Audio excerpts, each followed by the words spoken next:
A happy afternoon to you all. With you live, Dr. Alan Christensen here, and we are doing our Hyperthyroid Protocol webinar. So really excited about this. I'm with you guys on Zoom, on Facebook, on Instagram. If you're on Instagram, there'll be some slides that I'm sharing momentarily. They won't show up on Instagram. Should be okay without them. I'll have the link up on Instagram in these comments, so you're welcome to come on over and join us on Zoom. There should be still a little bit of space for you there. And if you're on Facebook, you'll be able to see the slides. On Zoom, we've got the most options for interaction. So I'll speak for 30, 45 minutes, and afterward, I'll grab several live questions from you all. And Zoom is a place where we can get the most of that done. I will keep my eyes open on Instagram and Facebook for questions and comments as well. I'll grab a few of those. If you're with me on Zoom, you've got the option of raising your hand under the participant control options. And that's where I'll see who has questions. And I'll go through the end and pull those up, and we'll talk through that in good detail. If you do put things in the chat, Josh from my team, he'll be in chat answering some questions, and I'll try to keep an eye out for some of those as well. But tonight's all about hyperthyroidism. And I'll start sharing some slides here with you guys. Let me get those up real quick. All right, my Zoom controls. And there they are. Okay, sharing screen. And boom. Okay, slides are up. So this is a super, super important topic. And this is going to apply to people in a lot of different ways. So hyperthyroidism, just too much thyroid hormone. And that can occur from the body actually making too much or from a dose being excessive. And this will be relevant for both of those areas. So what we'll talk through is the conditions that give rise to hyperthyroidism, how that can affect you in terms of symptoms, long-term health risks, and then how to go about managing that, and how to reverse that and take care of it. And this is one in a series of solutions that were inspired by some new products. So the first ever blend made specifically for hyperthyroidism is now available. And I'll mention that. And I'll mention that in the context of overall management of it. We'll talk through what these labs mean, the stages of hyperthyroidism, the causes of that, the various risks that pertain to it, and the ways to really take care of it. So we'll cover all of that. And a real quick overview, the main points I'll talk about, the big three steps, are going to include really managing thyroid levels. And there's two audiences here. This is those to where their body's thyroid is just out of control. There's just too much thyroid hormone coming in for whatever reason. This also applies to those to where they're making too much. That's primarily Graves' disease, but that's also toxic nodular goiter. So those are the two main scenarios. So getting thyroid levels safe and healthy, and I'll talk about why there's a feedback loop when they're not in that range. That's the big first step. And we'll discuss levels and what that means and how that relates to other markers besides just the TSH. Second one is really reducing iodine. We'll talk about why that matters and why that applies to so many versions of thyroid disease, including hyperthyroidism. And last up, I'll talk about the role of nutraceuticals, and I'll talk through the best evidence on all the various things that can help and how those have been combined. And this is pretty exciting. We've got good studies now. We've got a lot of high quality human-controlled studies in which people with hyperthyroidism were given various nutraceuticals, some given a placebo, and they were tracked for real-world outcomes. This is based upon good, hard, high-quality evidence. And the series, we're in a pre-order stage on the Thyroid Specific Formulations supplements. So we got a sweepstakes going on. So anyone who grabs something in the next week, actually we're winding down on that, they'll be eligible for winning one of 3 thyroid second opinions. And if you didn't know, these are a lot of fun. These are consults that I do with you in person. And you could live anywhere in the world, and this still works fine. I don't act as a prescriber, but I act as an advisor. And I'm happy to give tactical advice that your prescribers can use. and we'll talk through all of your needs in great detail. So 3 people will win that as part of this sweepstakes, and a lot of folks coming on. Welcome. I'm seeing some shout outs from Ozzy Vegan, many others. Good to have you guys with me. We've got a big group on Zoom. We've got a group on Instagram, a group on Facebook, and you're welcome on any of the platforms. If you are on Instagram, you won't see these slides I'm referring to. You can join that Zoom. Take a peek in the comments. I think Josh is going to put that link up there for you on Instagram. And if you want to come on in, you're welcome. Hey, Steph, good to see you too. Yeah, come on in and hang out. Also on Zoom, we can have the best chance for talking directly. So that's available. And Facebook, same thing. We'll get a link up right away for that. You can come on and join us on Zoom still. There should be some space. But yeah, you'll be part of the sweepstakes by getting anything in this next week. And I did hear products are starting to ship in the next several days. So the thing's coming out ahead of time during the pre-order. So that's super cool. And here's where you go for that. This is just shop.thyroidspecificformulations.com. And we've got the hyperthyroid products. There's some packages with these, and there's a quiz available. So on the very top of the page, there's, of course, this thyroid supplement quiz. If you're confused about what would be most useful, you can just jump on the quiz and it'll walk you through some simple questions, like just 5 questions, and give you a couple of suggestions based upon that. So it can guide you through what would be the best fit. Okay, so let's jump into our topic for tonight. So what is hyperthyroidism? What is this overall?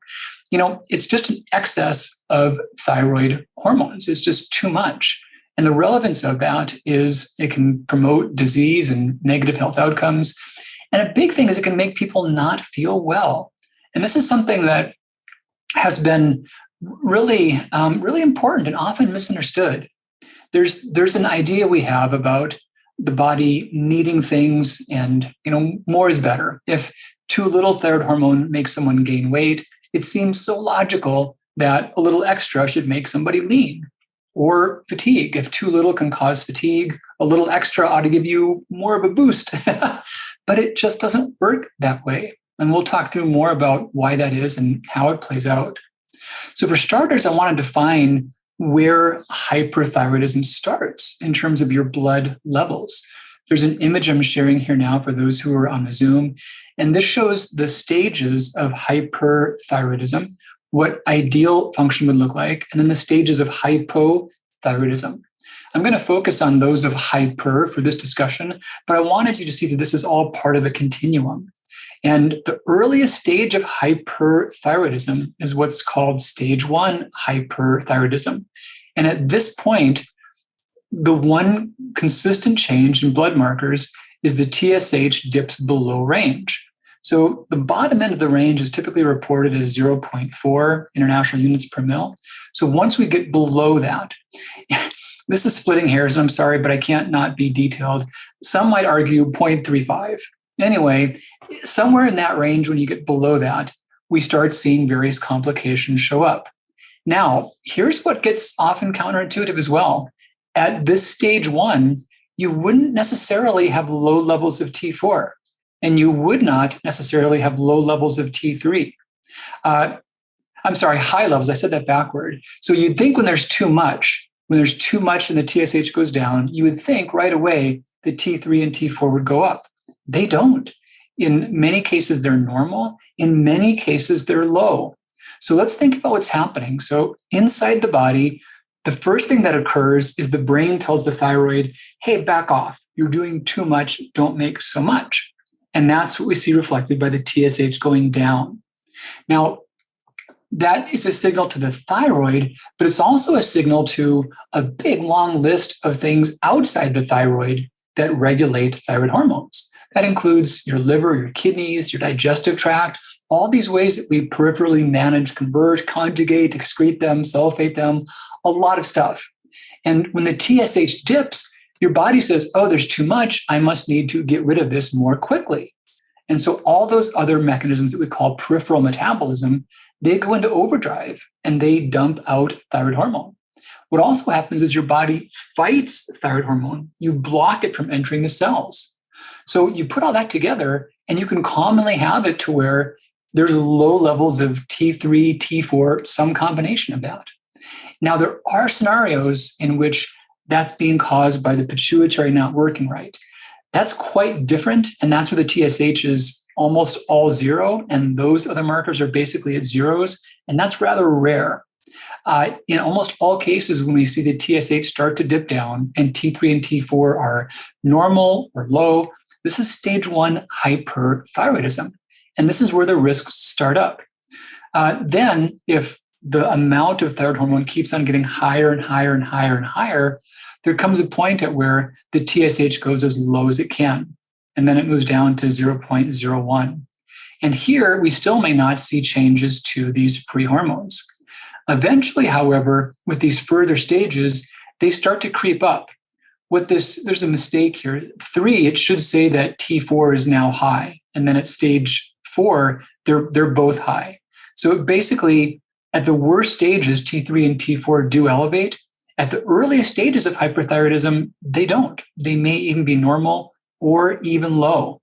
And that often surprises people, but this is where the risks start to add up. So when we want to diagnose this and think about the real causes of that, here's how we consider these things all together. Now, if someone's on just a higher dose of medication, it'll often look something like this or like this, to where we have this arrow saying back and forth, meaning it could be normal. It's typically not high or low.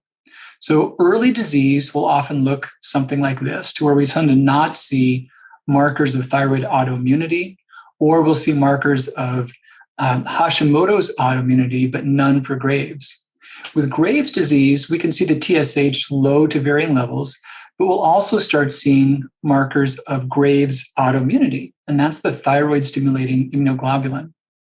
Now, in many cases, there can be markers of Hashimoto's autoimmunity with Graves' disease. So Graves' disease may show up with there being elevations of antithyroid peroxidase or antithyroglobulin. With Hashimoto's, there's a substantial rate of people having the disease but not having positive antibodies. That might even be half of those with Hashimoto's. The same thing is really not true with Graves' disease. The rate of having negative antibodies, negative TSI, for someone who does have Graves' disease is probably less than 5%. And it can be a little higher in the first few months of the disease. By the time someone has had the disease for a year, almost no one lacks this particular antibody. So TSI, thyroid stimulating immunoglobulin, this is an immune compound that tricks the thyroid into thinking that there's a high TSH signal. So TSI is almost TSH, right? And your thyroid also can't tell the difference. So this is an immune compound, an immunoglobulin that looks like TSH. So your pituitary has told your thyroid is quit telling your thyroid to work because there's too much. So TSH is way down, but there's this immune error. There's this immune response, and that's telling your thyroid to work instead. So even though your regulatory mechanisms don't want any more thyroid hormones, this autoimmune response tricks your thyroid into dumping out more than you need and more than you want. And that's how this will show up. So that's the big difference. With toxic nodular goiter, we'll tend not to see the thyroid stimulating immunoglobulin, but we will still see these other signs of hyperthyroidism, meaning the low TSH and at severe levels, eventually the higher levels of T3 and T4. So I want to dispel a couple of quick myths before getting too much more into hyperthyroidism. And I've touched on some of these concepts already, like the weight loss, for example. Yeah, it seems intuitive that if low thyroid could cause weight gain, that more thyroid would help weight loss or cause weight loss. Now, at those later stages of hyperthyroidism, I'm going to go back a couple slides, like stage 4 hyperthyroidism, way at the top of this, people will often have their scale weight go down when they're up here at stage 4 hyperthyroidism. So their scale weight may go down, but they will not look lean. They will not look healthy. Most of their weight loss will come from a loss of muscle and bone. So that's the big difference. Let me give a quick welcome here. A lot of folks are coming in and joining us still as we're moving through the event. So yeah, if you're with us on Instagram, you're welcome. I'll be talking about hyperthyroidism, some solutions for that. There is a link that'll be up on the comments of Instagram that'll allow you to join us on the Zoom. And if you wish, you're welcome to. There you can also see the slides and participate in the Q&A. Instagram cuts us off at an hour, so 6:30 Mountain, 4:30 Pacific. Can I do this on the fly? 7:30 Eastern? No, 8:30 Eastern. Yeah, I will stop Instagram, but I probably will still have a little more time for Q&A on the Zoom and the Facebook. So yeah, and if you're on Facebook, same thing. Welcome. You're good where you are. You can see the slides, but to really have the Q&A experience afterward, you can get more on Zoom. So you're welcome to hit that link and join us. So yep. So back to some myths. I've also heard some argue that hyperthyroidism is normal from desiccated thyroid and therefore harmless. Your body can't tell the cause. The body just knows that the TSH is missing.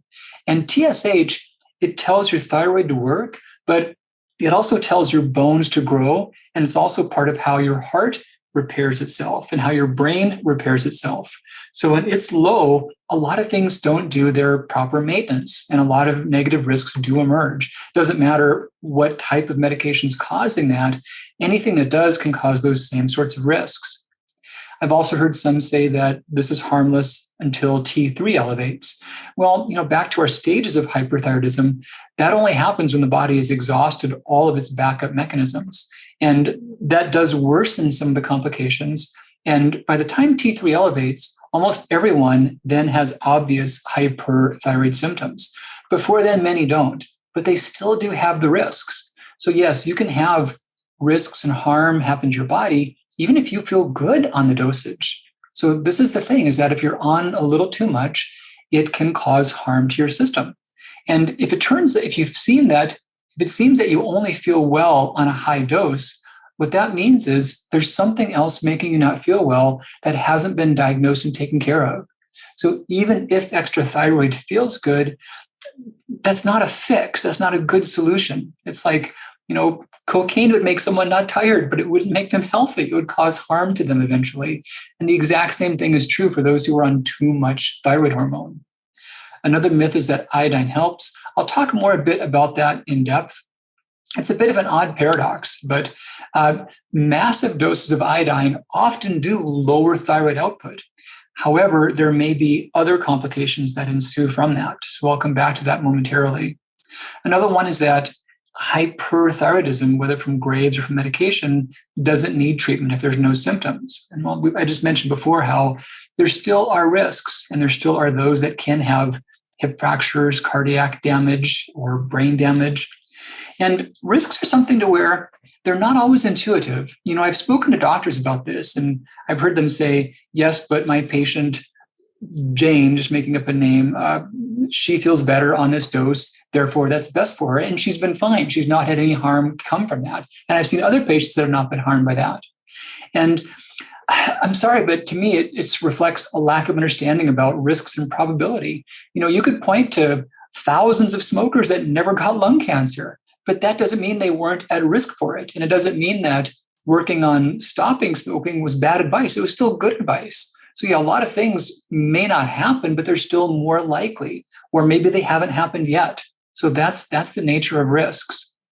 And then eyes, eyes will always bulge with hyperthyroidism. So Graves' eye disease can happen, and it actually can occur. It can be instigated from those on excessive doses of medication as well. But that's also a risk. Somewhere around a quarter of people with Graves' disease can develop Graves' eye disease. Most don't, but the risk is still there.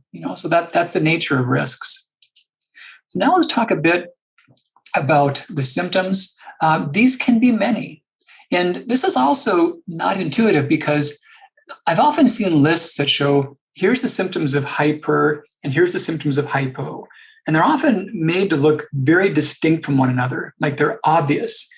And at the most extremes, they are distinct. So when someone's at stage 3 hyperthyroidism or stage 3 or 4 hypothyroidism, those look different. But it's rather rare that people get that far in either way. When they're at those earlier stages, like 1 or 2, the symptoms are totally interchangeable. And what's happening there is when you've got a bit of an excess, again, your body is fighting and blocking those thyroid hormones. So you might feel like there's too little. because in some ways there is. Your body is getting rid of them. Your body is not receiving them. So that's why there are symptoms here that you might have thought of as being exclusively hypothyroid symptoms.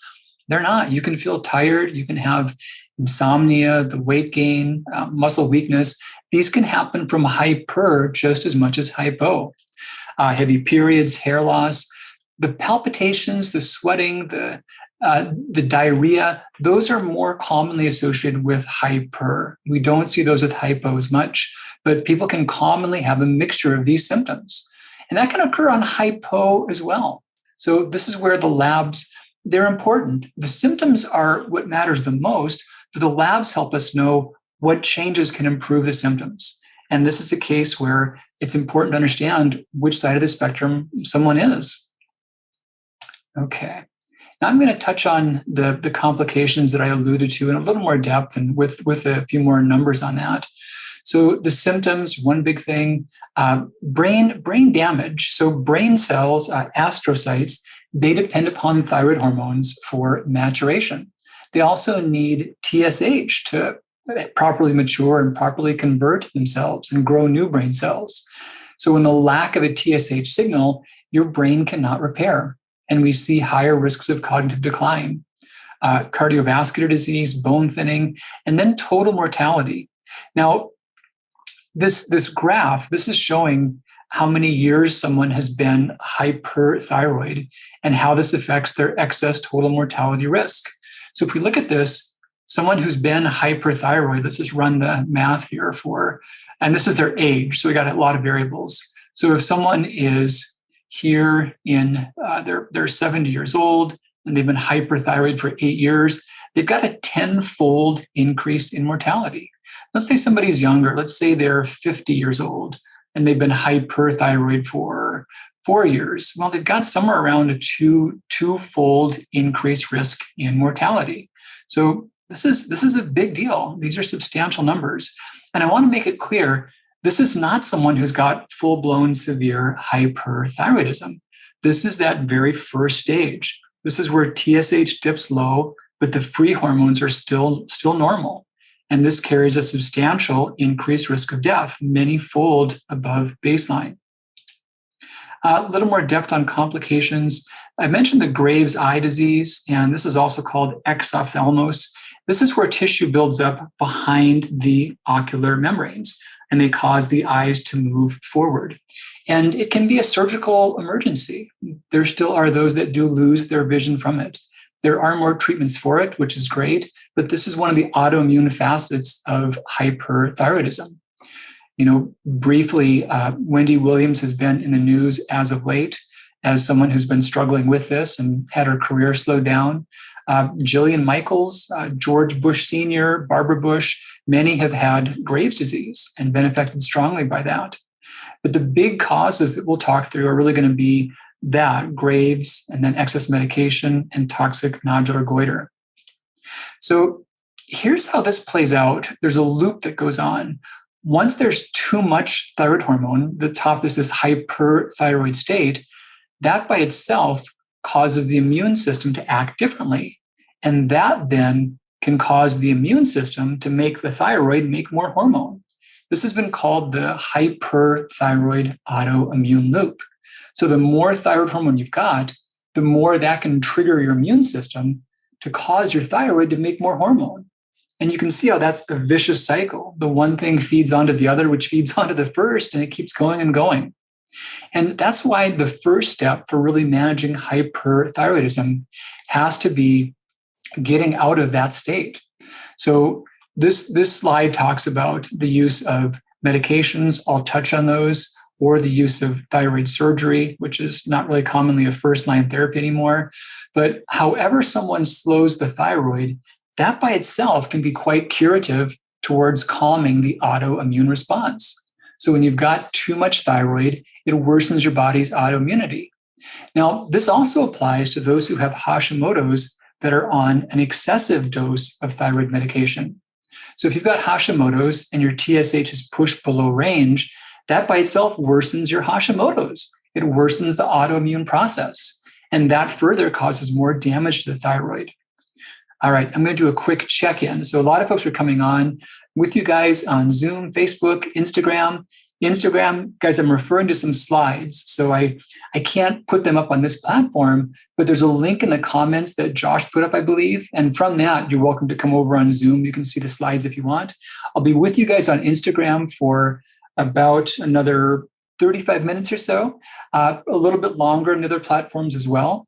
If you're with me on Facebook, you can also come on over to Zoom if you wish, but we're going to cover more about the causes and the effects of hyperthyroidism, and then I'll grab some questions at the very end of this. I'm seeing some hands go up. Several hands are going up right now. So if you're in Zoom, under your participant controls, you can hit raise your hand.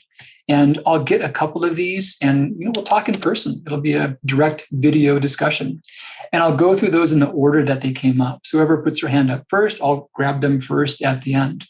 And those are always a real fun thing. So I will look for comments on Instagram and try to address those. But your best shot is, come on Zoom, raise your hand. And we can just speak in person.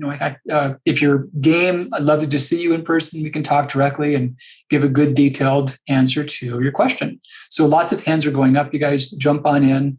I've got about another, 20 some odd minutes to cover these overview concepts. And then we'll start talking about those directly. So that's the hyperthyroid autoimmune loop. And basically, you've got to slow the thyroid to calm the immune response. I'll talk more about ways that can be done. One thing we know is that iodine is relevant to all of this. So this was a recent study about the effects of Graves' disease and various therapies on that. And what they've shown is that the risk of relapse and the speed of going into remission is much greater when iodine is kept low. And this really makes perfect sense. All the medications that block Graves' disease and slow the thyroid, they do that by stopping the uptake of iodine into the thyroid. So the thyroid has a pump called the sodium iodide symporter. And if someone's disease makes their thyroid overproduce, it can't really do that if iodine is kept outside of the thyroid. So yes, one can take medications to block it from getting in, but the less iodine you ingest, the less of a problem that is. It's really just that straightforward.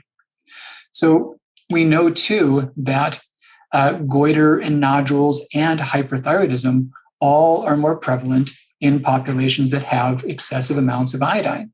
So the thyroid reset diet, the solutions outlined in that, the green light foods, those can go a long ways towards helping Graves reverse more quickly. This is important to be done in the context of other therapies that first slow the thyroid. But once the thyroid is slowed, if someone can do a good job keeping their iodine intake low enough, their odds of going into full remission over the course of 18 to 24 months are roughly 95%. So one of the last studies I just talked about, that was a stat that they provided. They showed that 95% of those with Graves' disease who can manage their thyroid levels, manage their iodine, go into remission. So this is a pretty big thing. It's a bold claim and it's well documented. The odds of going into full remission from Graves are higher than they are for Hashimoto's. Now that's not expected because Graves can be more dangerous in the short term than Hashimoto's can. But yes, with good treatment, Graves has a very high rate of going into full remission, meaning the thyroid stabilizes and doesn't need ongoing therapies to keep it stable. So that's a cool thing. And that's what one can realistically strive for. I'm just going to mention a few of the common thyroid blockers because these do take some guidance. The main medications are tapazole, also called methimazole, and propylthiouracil. These are the only real thyroid blockers in the States. There's no big options outside the States that are radically different. In many cases, these are used along with beta blockers. Beta blockers are commonly used to control blood pressure and or heart rate. They also have slight effects slowing the thyroid, but more relevant, they prevent some of the cardiac complications in the short term from hyperthyroidism. Now, there are natural compounds that also do act as thyroid blockers. Of those that are out, lithium and fluoride are two that in prescription doses can be as effective as the other blockers that I alluded to. Now, I did say prescription doses. So lithium is available in non-prescription forms. those are not amounts that are relevant. Lithium in much, much higher doses is used for bipolar disorder and other psychiatric conditions. In those cases, one of the main complications is low thyroid function. So in the context of managing Graves' disease, doses that are not that high can be prescribed by doctors who are aware of its use, and that can be done just enough to start to slow the thyroid. And that's generally before other issues start to emerge from that. Fluoride, same thing. Fluoride can be toxic in whopping amounts, but the earliest toxic effect that it has is it slows the thyroid. So that's somewhere in doses above 5 to 10 milligrams per day for a lowest amount. And yes, those things can be used intentionally by doctors who understand their role and understand their toxicology compared to that of methimazole.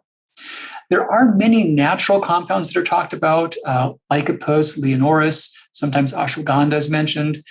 These things they've had some very small test tube studies, animal studies. Anecdotally, they're not consistently effective. They're not things that consistently slow the thyroid. I talked earlier about how a high percent of those with Graves can have the disease go into remission. And my take is that there's many that would have gone into remission anyway that were trying various things that they were doing at the same time they got better. And they probably would have gotten better anyway, but things that might not help sometimes are given more credit than they're due because they were just there when things got better, if that makes sense. So yeah, that's my take on some of those other compounds. And I mentioned briefly about iodine. So there have been studies showing that megadose iodine can also help Graves' disease because, yeah, iodine shuts down the thyroid when there's too much. And if someone has more severe forms of Graves, sometimes that is used short term. The reason iodine is not used as a mainstay of therapy is because it may cause people to have an episode called hyperthyroid storm. And that can often be fatal, even with the best medical care. So yeah, megadose iodine does temporarily shut down the thyroid, but we don't know if it's actually safer than other therapies. We think it may be more dangerous. So the paradox is that reducing iodine helps the thyroid slow down naturally. Whopping doses of iodine blows the fuse and makes the thyroid shut itself off, but it can't control that quite as well. So even though it has been studied that way and talked about, it's not recommended because it's just really hit or miss. So yeah, the main thing is that blockers like methimazole, their mechanism of action is inhibiting the iodine uptake by the sodium iodide symporter. But quite simply, the less iodine you've got coming into your system, the less you need to block it, the more it's going to slow down naturally. Now I'm going to talk about the studies on nutraceuticals for hyperthyroidism, how they can help out. And let me give a quick PSA update again. So with you guys on a couple of platforms, and I'm seeing a lot of hands come up. Those on Zoom, I'm coming down to the last probably 10 minutes and we'll start grabbing some of your questions. If you do have one, please hit the raise your hand function in the participants control section, and I'll see your hand come up in order. There's a bunch of folks in the queue right now, and I'll move through those in sequence. And, it's a real balancing act because I want to cover everybody's questions, but I also want to give really good answers to everybody's questions. And I've learned that I can do one or the other. I could do like one or two words and like jam through a bunch, or I could go very thorough. And please know where I'm coming from and understand my values. My experience is that if I'm very thorough with as many as I can be thorough with, I'll probably end up answering a lot of the other questions that might have been asked anyway. So I think it's of more value to get some in really good detail than just like skim over a bunch. So if I can't get to all, please understand that's my thought process. And also with that in mind, as your hand is up and as you're in the queue, think through a key succinct question, a sentence or so with a question mark. That's a question. And I'll be happy to give a really good detailed answer. So yeah, if you're on Instagram, there's going to be a link in the chat. You can come on over and join us on Zoom. Now, a few more things just to be aware of.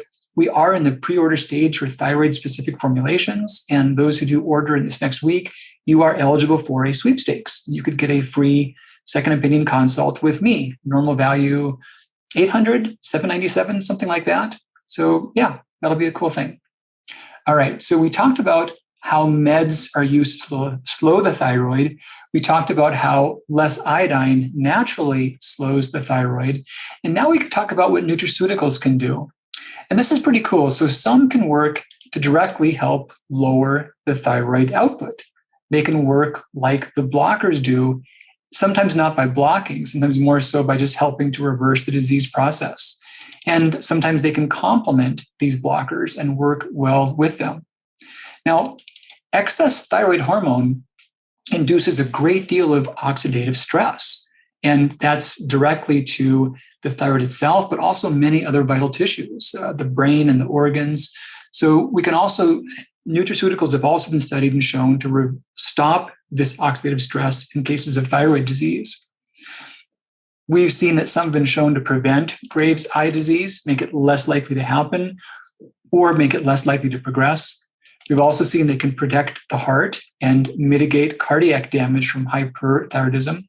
They can prevent DNA damage and lower overall hyperthyroid autoimmunity. Now, just a little more about how I reasoned through these things. These are all statements that I make that are based upon high quality human placebo-controlled studies. So this is the real deal. And specific studies. So I'm only talking about studies on hyperthyroidism and Graves' disease.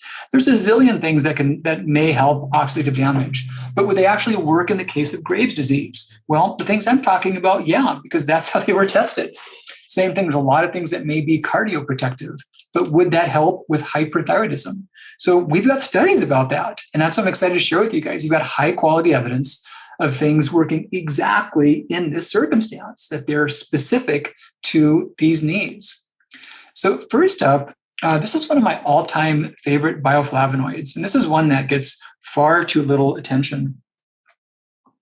This is Rootin. And this has been well-studied, human trials, Graves' disease, hyperthyroidism. This can help the body dump thyroid hormones more quickly. I mentioned before in these stages of hyperthyroidism. So when you start achieving an excess of thyroid hormone, and there's way too much there, one of the things your body does is it works internally to get rid of that hormone faster. And the more it does that, the safer you are, and the less apt you are to be symptomatic and to have complications. So Rootin can help you do that better. And that's a cool thing. There is also harm that can occur to your liver from the excess of thyroid hormone. And that's part of the vicious cycle as well. If your liver can't work as well, that's one of your defense mechanisms against excess hormone. So when there's too much, your liver will work to help convert the hormone to weaker forms and get rid of it faster. Your body will deliberately make reverse T3, for example. But when the liver's damaged, it cannot do that. And we have high quality human trials showing that Rootin can help with these functions in cases of hyperthyroidism. So I'll talk about how these things fit into supplementation. I think it's cool when you can to cover the bases in supplements and food sources because they can work synergistically. So my favorite crazy dense food source of Rootin would be buckwheat. There's ridiculous amounts of it. Now, buckwheat, cool thing, it's actually a grass. It's a seed from a grass. Many are concerned about wheat, and many have reason to be concerned about wheat. Buckwheat isn't wheat. That was poor labeling on the part of whomever quite some time ago. But buckwheat has nothing to do with wheat. It's not even in the family of grains. So if you avoid grains or if you avoid wheat, that's cool. Buckwheat can still be your friend. You can get kasha, which is toasted buckwheat, groats. You can get the raw groats. You can get the flour. All those versions are the densest food sources of Rootin you can find. Next up, we'll talk about our dear friend selenium. So we've shown that supplementation with it can speed the recovery from hyperthyroidism. It can also help lowering the excess levels of T3 and T4 associated with the severe stages of hyperthyroidism. And it's also been shown to help TSH come back to normal more quickly. And this has been studied in different ways. This has been studied in terms of selenium along with thyroid blockers. Specifically, methimazole was studied, and that was compared against the use of the thyroid blocker all by itself. But the addition of selenium with this approach showed a superior outcome. People got better quickly, and they had fewer complications. And now we've got quercetin. This is a pretty neat thing. This is a naturally occurring bioflavonoid, and it works in ways kind of like propylthiouracil, which is one of the other thyroid blockers. Specifically, it lowers T4 to T3 conversion, and it improves superoxide dismutase and catalase. So the body makes its own antioxidants, and these are crazy powerful. They're way more powerful than antioxidant supplements. But quercetin can help you make more of your own. Now, here's a point I want to just dwell on for a moment. Lower T4 to T3. Well, what if you want that? What if you're not hyperthyroid? Does that mean quercetin will make you hypothyroid? There have been some studies on ranges of doses, and there might be a ridiculous dose of quercetin that would be in excess of 10,000 milligrams per day that might cause an effect like this. But at doses under that, it doesn't worsen normal thyroid function. It doesn't slow that down. But excess thyroid function in very small doses, it can help to regulate that. And that's kind of cool. What I'm saying is that it will work in ways that move your body back to normal wherever you are. And that's what's cool about natural compounds and plant medications. They can heighten one's own homeostasis. So they can bring someone back to normal in either direction. But yeah, you wouldn't take a reasonable dose of quercetin and have that induce hypothyroidism, even though that same dose could help someone who is hyperthyroid. Vitamin C, yeah, this has been shown in reasonable doses to inhibit the onset of Graves' eye disease. It can make it less apt to occur and less apt to be severe and progressive. In Graves' eye disease, it's a big deal. This really this can threaten someone's vision long term, as well as just being disfiguring. So it's a great thing to cut the odds for. Melissa officinalis, this is also known as lemon balm. This is a really nice, gentle botanical. This has been shown specifically to benefit many of the hyperthyroid symptoms. Now, I talked before about TSI, about thyroid stimulating immunoglobulin. That's the thing that tricks your thyroid into thinking your brain wants it to work when your brain doesn't want it to work, when your brain wants it to just go lay down for a while and stop causing chaos. What lemon balm can do is inhibit TSI from binding onto the thyroid. Those that do undergo radioactive immunotherapy, radioactive iodine, this can also mitigate some of their side effects. So good evidence on this. I just got to mention, I'm seeing a lot of folks jump on with Instagram. Welcome. I'm glad to have you guys. I'm seeing a lot of questions and comments come up. Instagram is going to cut me off in about 15 minutes. I'm doing a talk here on hyperthyroidism and solutions for that. And I'm seeing someone asking about their thyroid, their kidneys, or bladder. If you're on Instagram, you're welcome to look. There's a link that Josh put up that you can follow that can bring you onto this Zoom group. And if you wish to come there, you can raise your hand, ask a specific question. Happy to give a detailed answer. But I'm going to start the Q&A in a little bit, and that's probably about when Instagram's going to be cutting me off. So come on over there. If you are on Zoom, under the participant controls, you have the chance to raise your hand.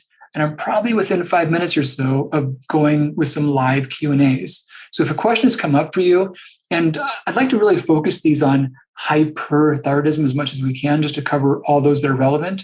So yeah, Graves' disease, toxic non-differ goiter, or you're on a dose of medications that makes your TSH go low. This would apply really well to you. And yeah, come on, put on a detailed question and we'll cover that. Just raise your hand. I see I've got several in the queue, and I'm going to go through and get those in the order in which they came up. That'll be happening pretty quick, so hang tight. Okay, two more I wanted to mention. And, I spent a lot of time just scouring all the medical literature on everything I could find, all the quality evidence I could find, and everything that did these good effects that I outlined a bit ago, all the things that did stuff like this, I included. They were all the things that were safe, that were shown to be effective in human trials, that wouldn't be problematic for someone who was on thyroid blockers, on thyroid medications. I put them together, and now I'll talk after two more ingredients, how they fit together and how they work together. So next up was CoQ10. We've had some good studies showing that appropriate supplemental doses can stop some of the cardiac damage from hyperthyroidism. And in fact, some trials showed that, I'm sorry, I should back up. Hyperthyroidism makes the body less able to form CoQ10. This is something that I don't say everyone needs to take CoQ10. We make CoQ10. In most circumstances, we make it however much we need. But there are some disease states that can prevent us from making enough. And hyperthyroidism is one of those.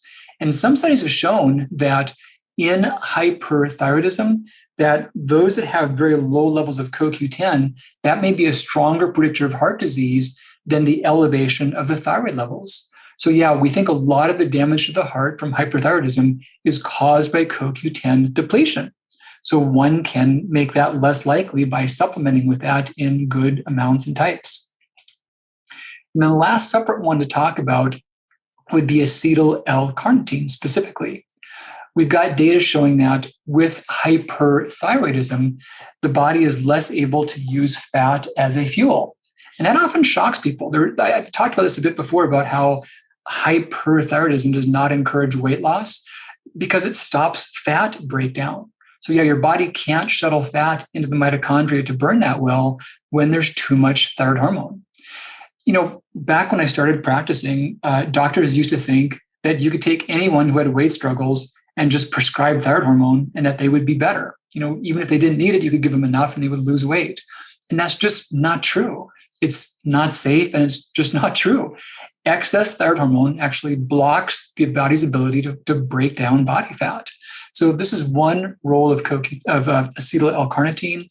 We also know from clinical trials that it can improve some of the symptoms of hyperthyroidism. One was a 2-month clinical trial, a placebo trial on humans, and it showed over a 3-fold improvement of symptoms with no real drawbacks or side effects. So those are the items that have been shown to make a big difference. And this is how I combine those. So we have seven key ingredients, and these are all the ones known to be of benefit for hyperthyroidism. Now, one of my strategies in making these thyroid specific formulation products was that I didn't want there to be overlap and redundancy. So there are other micronutrients that are useful, such as vitamin C, some of the B vitamins, folate, magnesium. But my thought process is you should be on a good thyroid specific multi. And that'll cover the basis for so many basic vitamins and minerals. I didn't want to put all the things like that in every product. Otherwise, somewhere along the way, you'd get more than you would need. And that can be unnecessary at best or harmful at worst. So yeah, the thought is you would do the thyroid daily multi in the context of the daily reset bundle. And then you can do specific things for particular needs and still have those micronutrients covered, but not excessive. So yeah, this is meant to go with the multi-bundle. And the general concept of the protocol, to give a quick summary on this, was you want to first have steps that are correcting overall thyroid levels. And that goes back to this idea about that hyperthyroid autoimmune loop. If someone's got far too much thyroid hormone, that by itself worsens autoimmunity. And that's true with Graves' disease. That's also true with those on excess hormone who have Hashimoto's. So the first step is getting those levels stable. And that is really working with your prescriber. If you're on medications or if you're on blockers, getting yourself to a reasonable range. Now, the next step is helping to minimize the extra iodine coming into the system. The medicines that are helping to block the thyroid are mostly working by blocking that iodine uptake. So even though whopping doses of iodine may slow the thyroid, they may also cause that hyperthyroid storm to emerge. So the safest approach is to minimize the extra iodine coming in. So any blockers someone might be taking wouldn't have to block as much, and have as much to do. And then the last thing is really including these nutraceuticals. And the big advantage, to give that overview again, is that these work in a variety of ways. They can help directly lower the thyroid output. They can make the blockers work better. They can help prevent the harm in various ways. And we've got really good high quality human studies about Rootin, Selenium, Quercetin, vitamin C, lemon balm, CoQ10, acetyl-L-carnitine, all doing those things effectively. So the combination, the usage of that is just 2 daily with food. And you would want that at least an hour after thyroid medication, but no other complexity from that. So just 2 once daily. And for those who are on other treatments for hyperthyroidism, please do be aware that if you do see better effects to your treatment may need to be modified. Your doctor may need to lower your methimazole or change something else along the lines like that. So always do this in conjunction with your prescriber and let them be aware of other steps that you may be taking. Even if you're just doing the thyroid reset diet, same thing. Your needs could shift rather quickly, and you want to make any adjustments you might need to keep things right. So a couple of housekeeping points before jumping into some live questions. Yeah, we're on the tail end of the pre-order sweepstakes. We're down to the last few days. And word is that most of these products are going to be going out before February 1st. We've got a lot of shipments occurring in the next few days. So we're super jazzed about that. But we're still going to leave the sweepstakes open for that time frame. And anyone who orders, you're automatically part of that. You can enter the sweepstakes even without ordering. Everyone who's signed up for Zoom will get details on how you can do that. And 3 winners will get one of those second opinion consults with me, which I have a blast doing. A few more things to point out. There's a quiz on shop Thyroid Specific Formulations.com on the site. So if you go onto the site, right here, thyroid supplement quiz, and if you're saying, hey, what should I take? There's too many things, too many goals that I've got. This quiz will not tell you to take everything. I've built algorithms to say, help you sort out what your top priorities are and just really home in well on those and make a big difference for them. So the quiz can help walk you through that. We've also got bundles. So if you're struggling with one condition, you can just grab a bundle for that condition and it can cover all the big concerns that way. And if there were thought about just wanting more direct guidance, there are a few slots left for the thyroid second opinion consults. That's at thyroidopinion.com. And you can talk to me in person and we can talk about your best options that way. All right, so Instagram, I've got just a couple more minutes before I get bumped here from time frame. And I'm going to go to the live Q&A. And with these, I will recap the questions so you all can hear that on Instagram because you won't hear that audio directly. So you'll also give a recap of that. But in about another 5 minutes, that's going to end. And you can still come on over and join us on Zoom for the next little bit.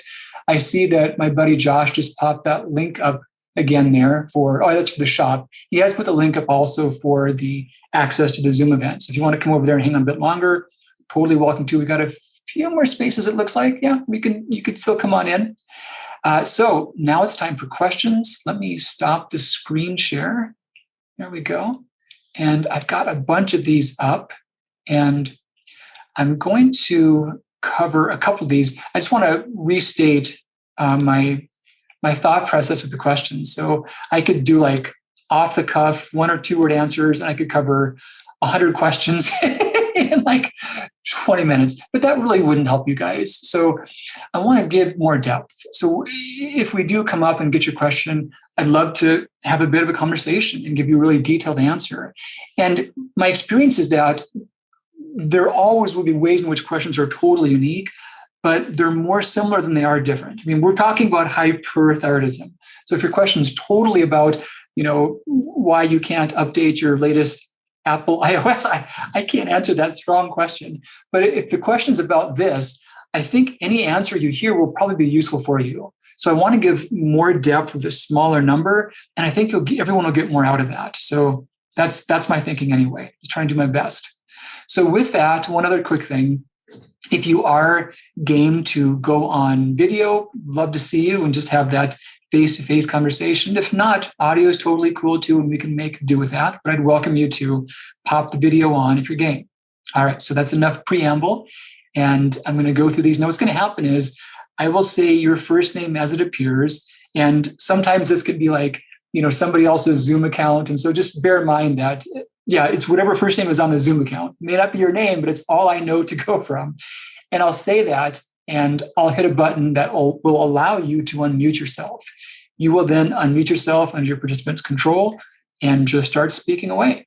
So Taylor, you are first up. I just hit ask to unmute, and you're welcome to go for it. Hi, Dr. Christensen. Hey, Taylor, how you doing? Hi, good. Thank you so much for a presentation on hyperthyroidism. I'm so excited. It's about time, huh? I've had a lot of people like, for you, why don't you talk more about hyper? So here we are. So my question, hopefully, please let me know if you're up for this, because I was specifically interested in guidance on which product to purchase. I did do the quiz and didn't feel confident about moving forward. Let me do a super fast recap for those that can't get the audio. So Taylor's happy we're finally talking about hyperthyroidism, and she just wanted some personal guidance on what to choose. She wanted a little more than the quiz can offer, and I'm totally happy to provide that. So let's go for it. Great. So I actually was diagnosed with Graves' disease in 1999, so over 20 years ago. I did have some periods of remission, but a lot of variations in my thyroid levels, especially over the last couple of years. Currently, in the last 5 months, my thyroid levels have gone from high free T3, high free T4, low TSH to, I guess, more in the normal range. In the last 30 days, my TSH went from a 0.159 to 2.0. So I don't personally feel like my thyroid levels are stable. Yeah. But I also have nodules that are being monitored, the antibodies. I feel like my focus is on getting the thyroid levels stable. So I'm curious as to which products you would suggest for that. That's great. I will add, I would like to start with just the least amount of products I can get to start off with. I think that's awesome. And Taylor, if you followed me for a while, you know that I'm a fan of short lists of interventions and pills. I don't like anyone taking like a whole lot of stuff for too long.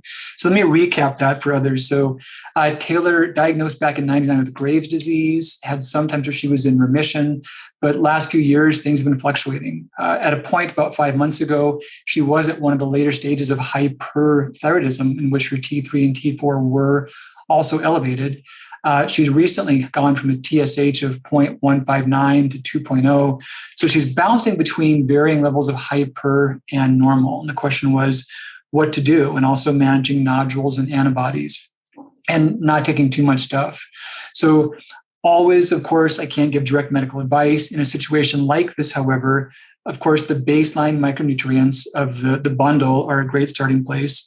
And because of your fluctuations in and out of hyper and the antibodies and the nodules, I would think about three things: the hyper support, the nodules, the antibody support. Now, the hyper support can also be useful in a state like this where you're fluctuating. It wouldn't be something that by its own would make you hypothyroid. It wouldn't worsen you in that way, but it would make you less apt to lapse into hyper.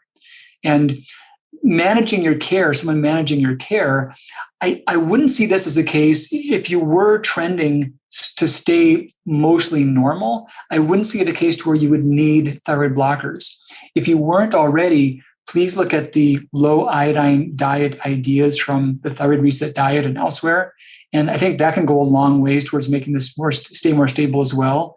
But in a situation like this, the ideal micronutrient blend would really be the foundational ones, the hyper, the antibody, and the nodule. I would stop at that. And altogether, those things will give you, 6 pills total? So from those 3, so quite reasonable. Okay, I neglected to mention I am on methimazole. Okay, so that's totally fine. These things are compatible. Yeah, please do make your doctor aware of those changes. Between the dietary change and the others, what I would predict is that, I'm assuming that the dose of methimazole was that just added recently, or have been on a little bit for a little while? I've been on it for off and on.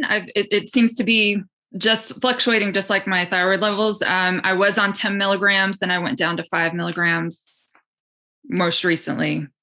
What I would predict is that with these steps, the 5 would keep you more than stable. And over the course of somewhere between 4 months, you would probably start seeing your TSH lapse higher than desirable, that the 5 alone might start moving you to a hypothyroid state. Now, in the short term, that actually could cause some symptoms, but in the big arc, that's a cause for celebration, because that means you need less to tamp down your thyroid. It's staying more stable by itself. If someone needed if someone had totally normal thyroid function, a dose of methimazole, even a low dose, would often make them hypothyroid. So when that starts to happen to you, it's actually a cause for celebration. And then that's a matter of working with a doctor to see if you would even take fractional amounts or even just none and stay stable. But when you've been kept out of hyperthyroidism for several months and you've got a pretty low basal amount of iodine, many people can then go into a more lasting remission. And think through, let's say that we're a year and a half down the road and you've stayed stable. Think about the maintenance phase on the thyroid reset diet. And you probably could have a little more leeway on some of the moderate iodine foods. But if you ever got too high, that's the biggest single known factor causing things to relapse again. So long-term, snacking on dulse would never be a good idea for you, nor would megadose iodine supplements. Wow. Thank you so much. I really appreciate it. You're welcome. My pleasure. Got my friend Carolyn here up next. Carolyn, I'm going to ask to unmute and go for it. You're up. Hi, Dr. C. Hey, Carolyn. How you doing? Hi. Good. So excited about hyperthyroidism. I have two quick questions which might resonate with most people. Do you see a link between hyperthyroidism and hyperglycemia? I'm thinking of someone specifically, and if so, could thing that is quite common. Let me answer that one quickly, because I'm going to close this out on Instagram because we're about to end there anyway. Yeah. So Carolyn asked about a link between hyperglycemia and hyperthyroidism, and short answer is yes. Excess thyroid hormones can pull glucose out of stores and raise blood sugar. I'll talk a bit more about that, but I know I'm just about to drop on Instagram. So if you were there on Instagram, you can still grab the link, and if nothing else from that link, you can access the recordings as well from other talks. So there's a link there in the notes. Josh Shore just popped that back up again. You're welcome to come on in and catch the remainder or just grab recordings. But I will tune out now before we get tuned out, not by choice, and I'll see you guys soon. Okay, I closed Instagram, now still moving forward. So hyperglycemia totally can come from hyperthyroidism. And this is funny. We know that in cases of type 2 diabetes even, that roughly 80% of the blood sugar elevation after a meal is not from that prior meal. It's not all from that. It's from what the body dumped out from the liver in storage. And one of the main drivers that causes the liver to move glucose out of storage into the bloodstream is thyroid hormone. So they directly can cause that. And that can be someone who's hyperthyroid and normally normal glycemic, non-diabetic. Or of course, if someone is diabetic, they could be, much more badly controlled if they were also hyperthyroid. Oh, interesting. Okay. Fabulous. And in people who tend to have a low TSH, would ashwagandha be safe? I know you mentioned, and I saw some studies that bring TSH down if it's elevated, but if someone hovers it around, let's say between 0.5, 0.7, because ashwagandha is in everything nowadays. So is it safe for people? Well, so there's an idea about ashwagandha stimulating the thyroid. It's based upon some very, very weak old animal evidence. There's really no strong data suggesting it would do that. That's been confirmed. So I don't know of strong evidence saying it would make things worse.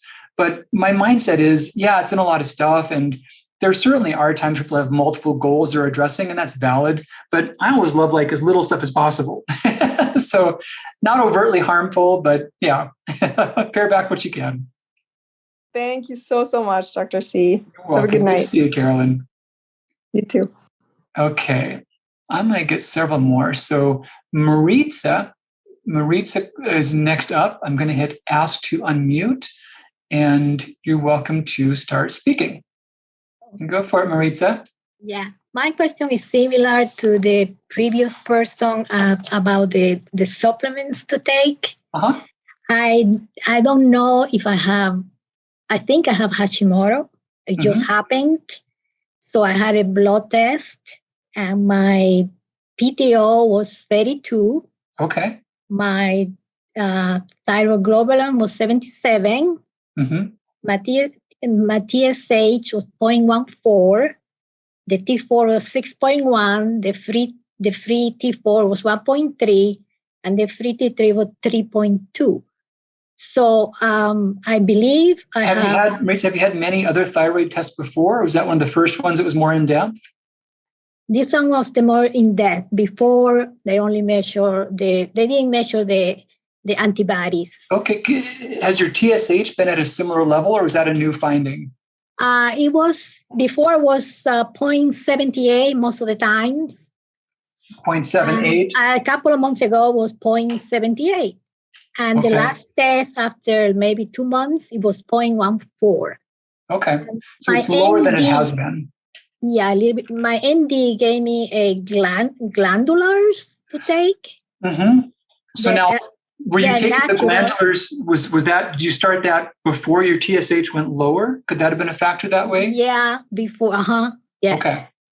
So from what you've told me with your blood test, you definitely have the antibodies consistent with Hashimoto's. Now, your TSH has gone low, and that means somehow or other there's too much thyroid hormone in your body.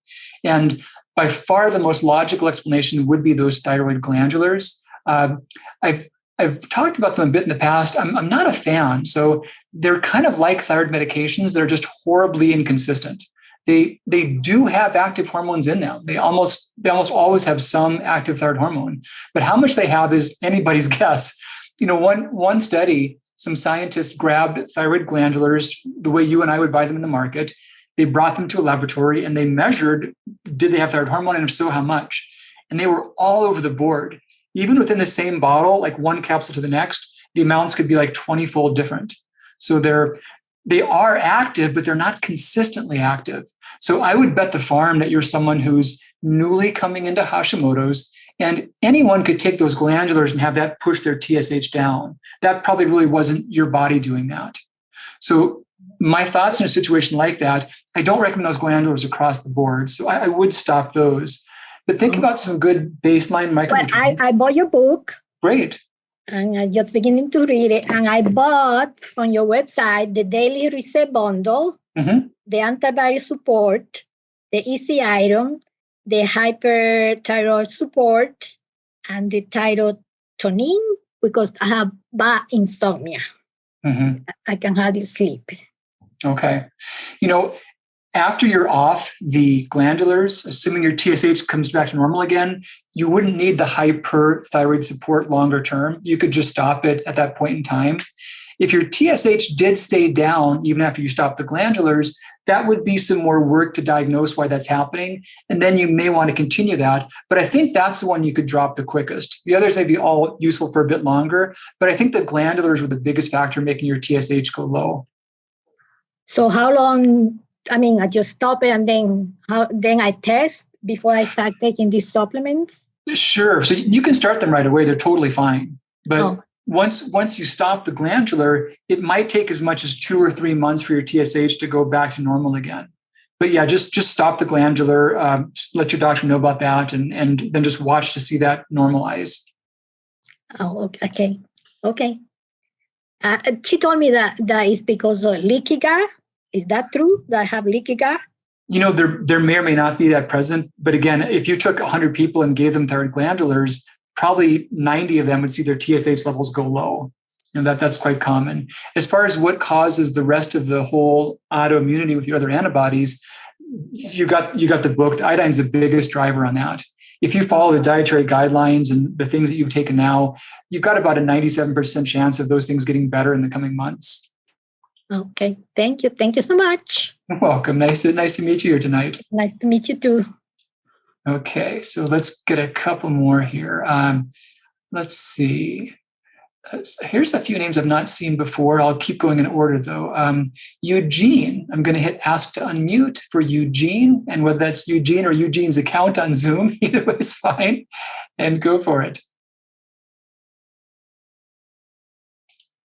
So on your end, Eugene, you've got something in the participants' controls that will allow you to unmute, and you can start speaking.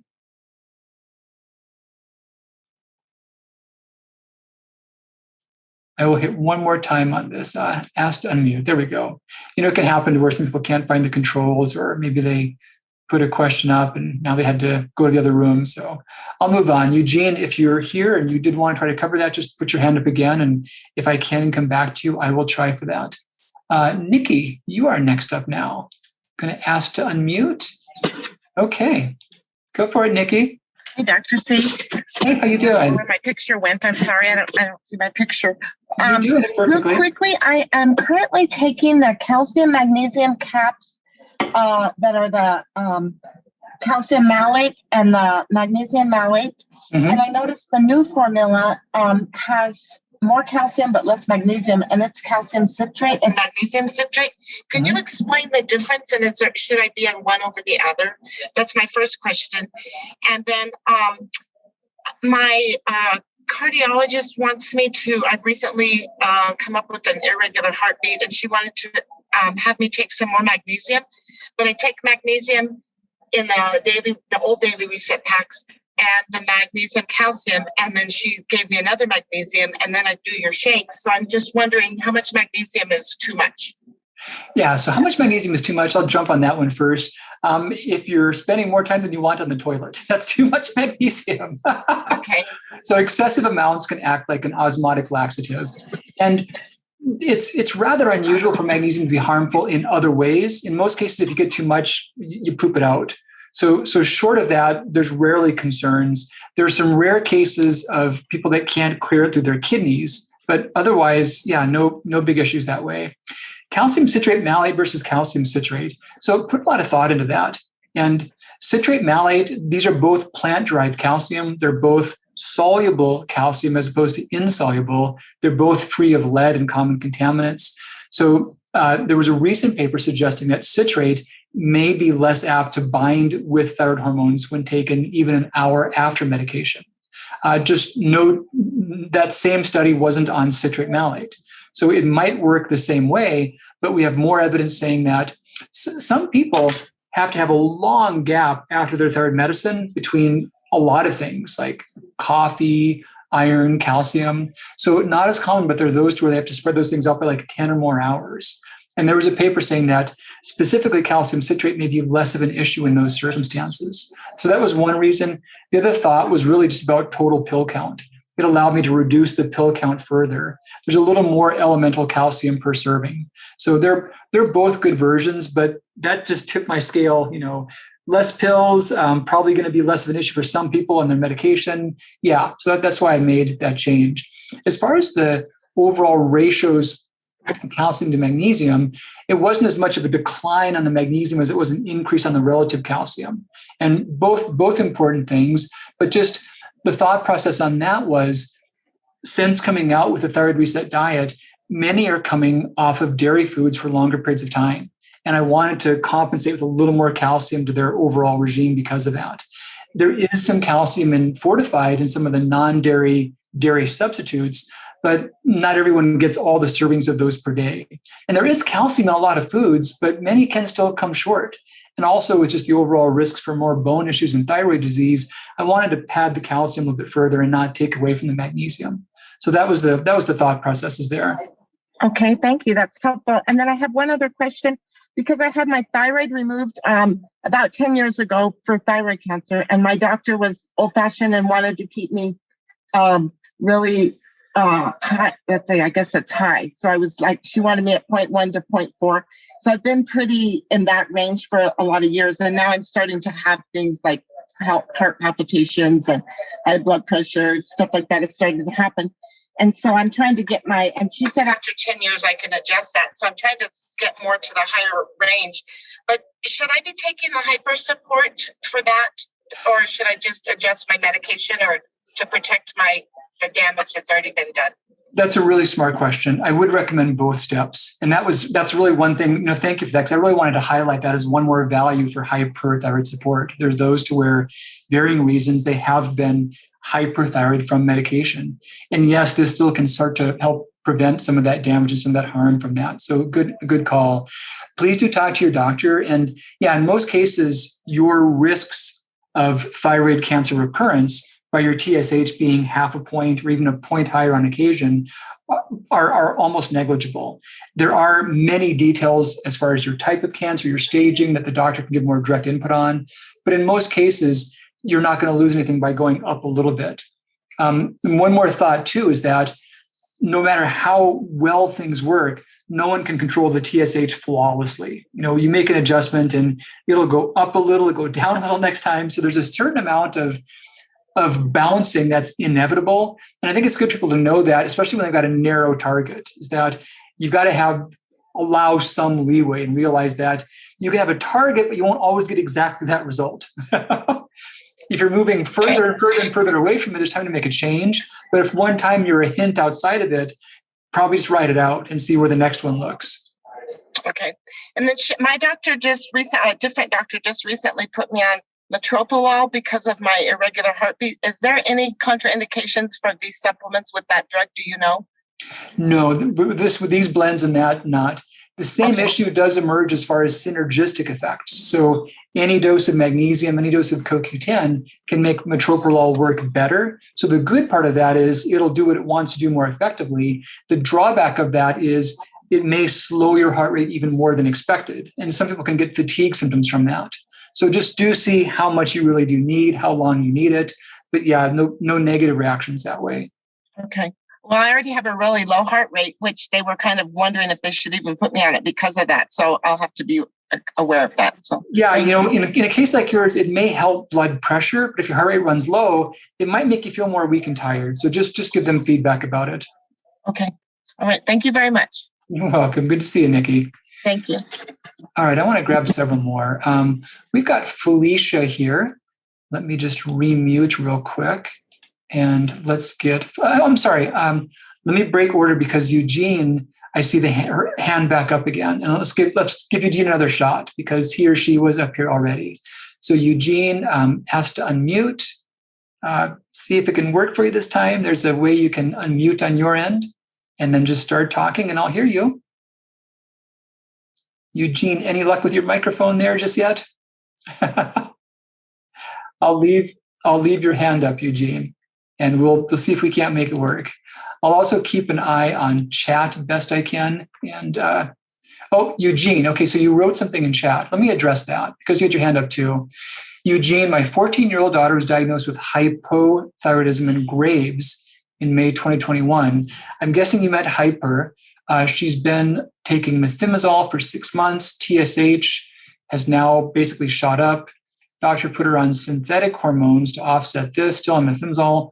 She wants her to be on this for a year in case of recurrence.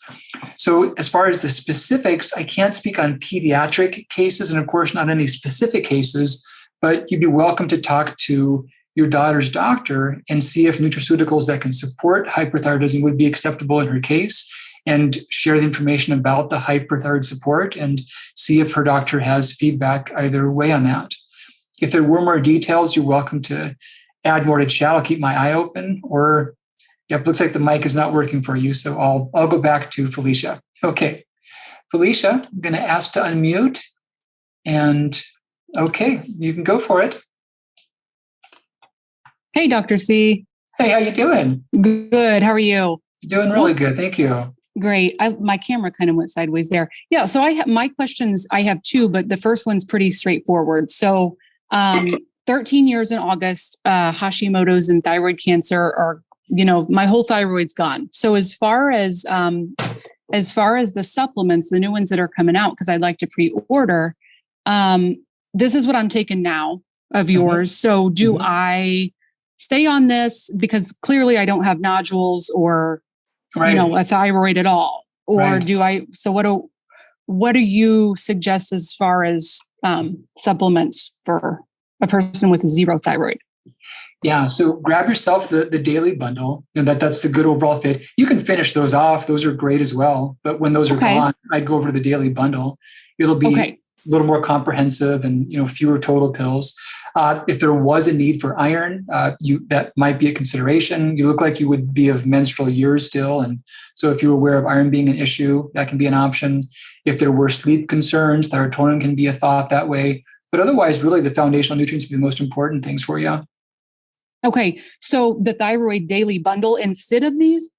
So that's going to include it's a 1 a day, whereas that's a 4 or 6 a day for the daily essentials. This is 4. Okay, so it'll be a 1 a day version of that. It'll also give you the fish oil and the calcium magnesium. to cover all the essential micronutrients. So the Thyroid Daily Bundle. And then, so is that one of your new bottles or separate? It's one of the new ones. Yep. Okay. Let me write that down. The Thyroid Daily Bundle. So it's just one tab. Well, so for the multi-portion, it's one tab. It's one tab for the fish oil, and then there's 3 tabs for the cow mag. So okay. And I don't want to say it's one for everything. That would be pretty cool. But this is the new stuff that's coming out. Yes. Awesome. And then I'm glad you mentioned about the bump up and down in the conversion, because sometimes I can get in a perfectionistic state. Like, why is my TSH going up and down? And I'm on day 20 of the metabolism reset. Oh, cool. My TSH was a 6.80 and they checked it last week and it was 1.24. So that's a big change. That's a significant change. That's not a random laboratory change. That's a victory. I'm very proud of that. And then my last final question was, there was this is kind of almost embarrassing. There was like a sale and somebody I exercised with was like, go to this nurse practitioner because he's a hormone expert. And I was like, okay. And I just got labs done and he said, you have 1 copy of MTHFR. And so he goes, that means that you cannot convert. The conversion process of T3 and T4 is like severely impaired for you. Is that true? Well, so there's some truth behind that. First off, let me give you some context. There's about 8 known genes that affect this MTHFR, and basically they're allowing methylation pathways to be active. Your body does a whole lot of chemical conversions by packaging stuff onto something else, and that's adding on a methyl group. And so some people with that defect can have poor methylation. However, not everyone does, but somewhere around 80% of the population has at least one of those gene variations. So in most cases, it by itself doesn't mean you have a problem with methylation, but it does mean there's risks for that. As far as that meaning you can't convert those hormones, that's just, those things actually don't relate to one another. The one thing I would encourage across the board, though, is not to do synthetic folic acid. And I avoid that in all the supplements anyway. So synthetic folic acid, if you don't convert it, it's somewhat toxic by itself. But you're not in some strange minority because of that. And now, having said that, the whole conversion T3 and T4, are you on a T4 medicine or a combo or? I thank God got off the compound because you were telling me about the potential dangers in that. So I'm on just Synthroid and then liothyronine. What are the amounts, if I can ask? Or yes, the T4 is 137 with a half a dose on Sunday, and then the T3 is 10. That's quite reasonable, and you are getting both of those hormones. A lot of folks do fine on T4 only. Many don't, but there's nothing inherently bad about it. But you've got very reasonable amounts and ratios, and there's nothing you need to do differently because of your MTHFR gene variation. One quick context. So there's having a gene and having a condition, and it's unusual to have a condition and not have the gene that relates to it, but it's very common to have the gene not have the condition. So in the case of celiac, somewhere around 60% of people have genes that could give rise to celiac. But over someone's lifespan, there's about a 1% risk of having celiac disease. So if you've got that gene, there's about a 59% chance it's never going to do anything. That's awesome. That's awesome. Yeah. So having a gene doesn't mean there's a problem. It means there could be something there. But I've seen so commonly where people will now get enthusiastic about genetics and say, oh, you have this thing wrong. Well, no, you don't. You have a gene. Okay. It may or may not do anything. It doesn't mean that it's doing something. Great. Right. And then my last one, because I have so many, just real quick. I haven't shopped to look at this, but what are your thoughts on pre and probiotics? And do we need those in with all of this and all that? They have their role. I'm going to see if I can't grab a link here real quick. I wrote a pretty detailed post saying, who would, who wouldn't, what are some scenarios. Let me just get that up. The short answer is there's not many things that I suggest everyone takes every day. But there are some times in which they can be useful, but it wouldn't have to be in the always type blends. And I'm just going to put this up so you can take a peek at this. Let me get this on the chat to everyone. And if these scenarios would be relevant to you, this not only tells you yes or no, but yes or no, and then which types could be important. So that's, I put that up in the chat there. Okay. I don't know what I'm doing with my phone, but you just muted yourself. I can't hear you now. And if you can't see it in the chat, if you just Google Alan Christensen and should I take a probiotic, it'll take you right to that same one. So yeah. Thanks, Felicia. Great questions. I'm going to lower hand. And let's get several more, you guys. These are great questions. I'm going to keep on rolling here. So Michelle is next up. Let me go back, though. I just saw that Eugene, who couldn't get audio to work, I'm just going to she had a follow-up comment I wanted to address. So referring to her daughter, she's been taking all those nutraceuticals for several months, doing AIP diet, still struggling with fatigue, hair loss, muscle weakness. Wondering if it might be an issue from the new medication. I wonder what the next step for her. Yeah, Eugene, again, pediatric cases, double check with her doctor about low iodine diet. There's a lot of data about that being a helpful thing for adults for regulating hyperthyroidism. Eugene, there's no published data on the AIP diet being helpful for Graves' disease. There's one study on the AIP diet for Hashimoto's disease. It actually wasn't helpful for those that did it in that trial. Many have said that it was useful, just anecdotally, but there's not strong evidence for that.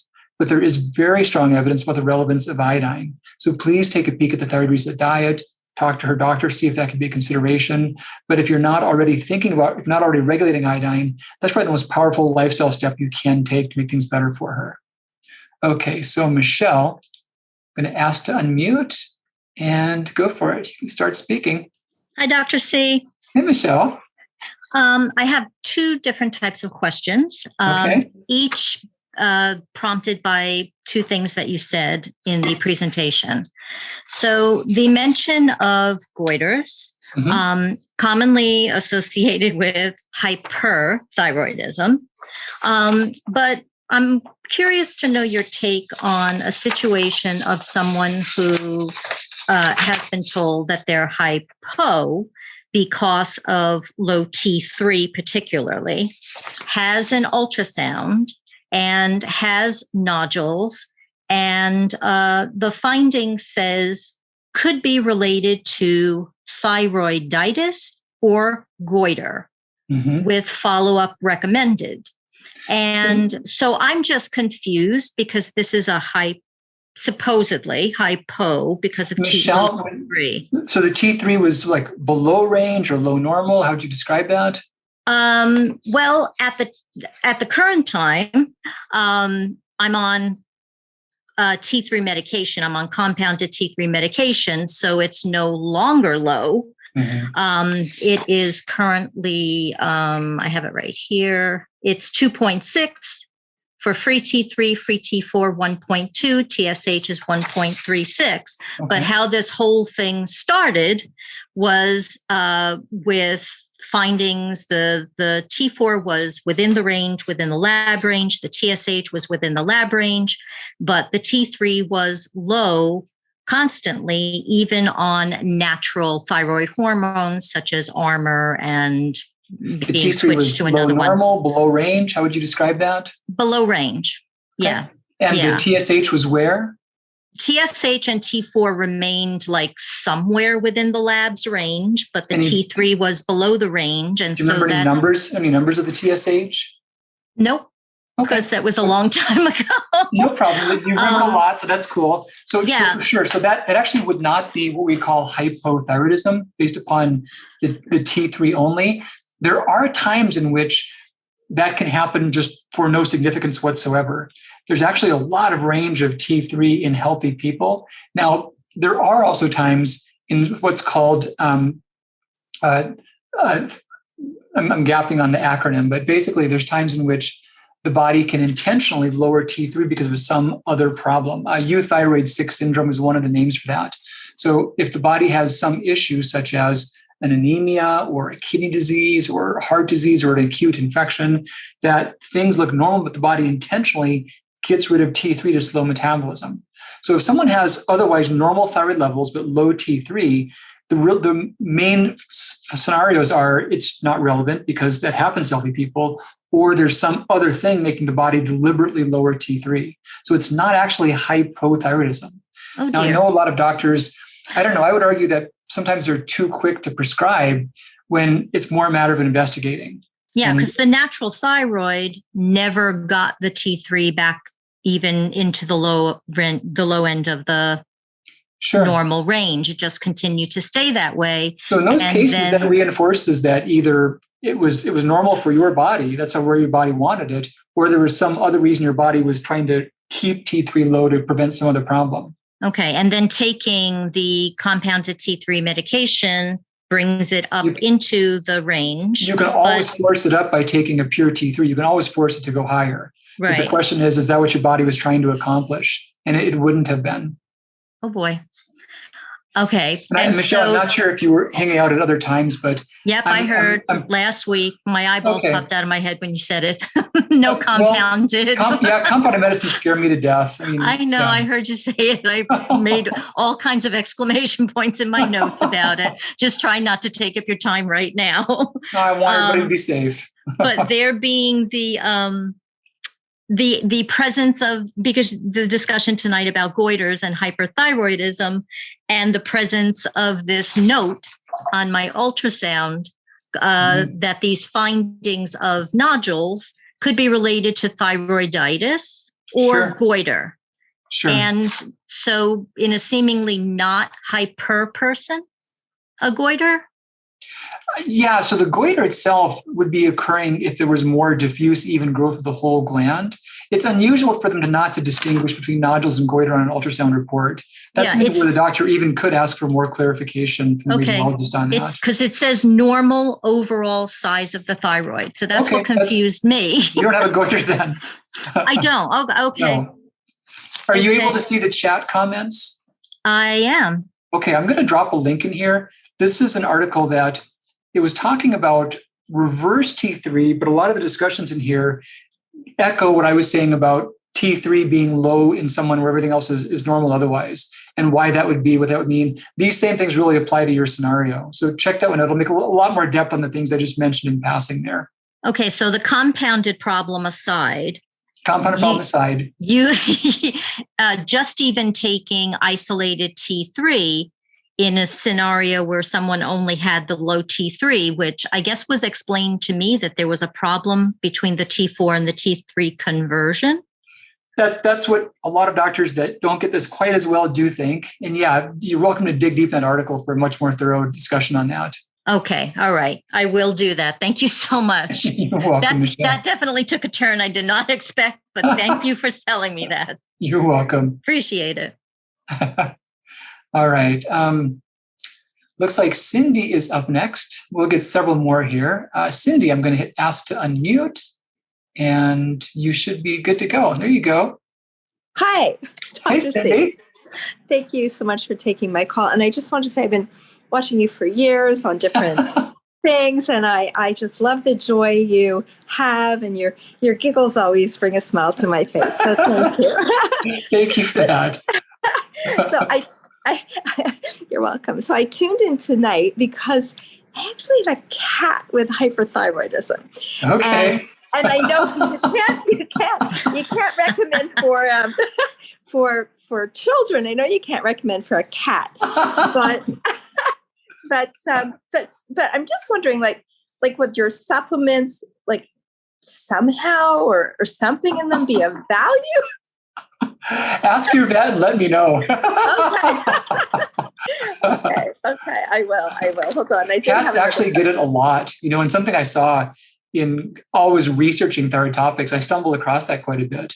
And I know that they've tried topical versions of methimazole for cats. I know they make forms of it for cats. And I know they're really prone to hyperthyroidism, but I have no clue on how one would go about treating them properly. Okay. So she's on the medication now, but would somebody with hyperthyroidism actually end up with a seizure? Can that happen? Or would that just be something? Sure.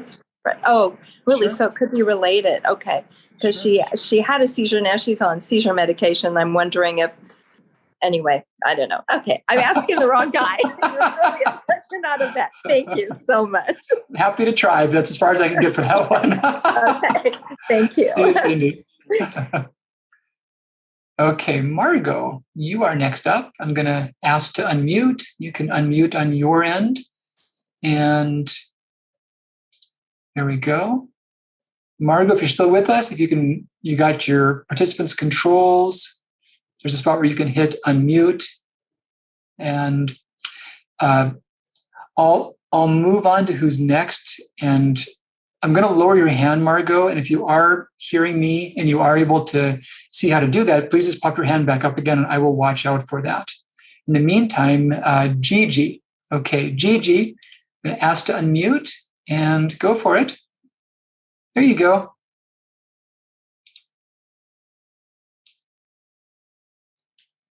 And Gigi, you should be able to start speaking. I should be able to hear you.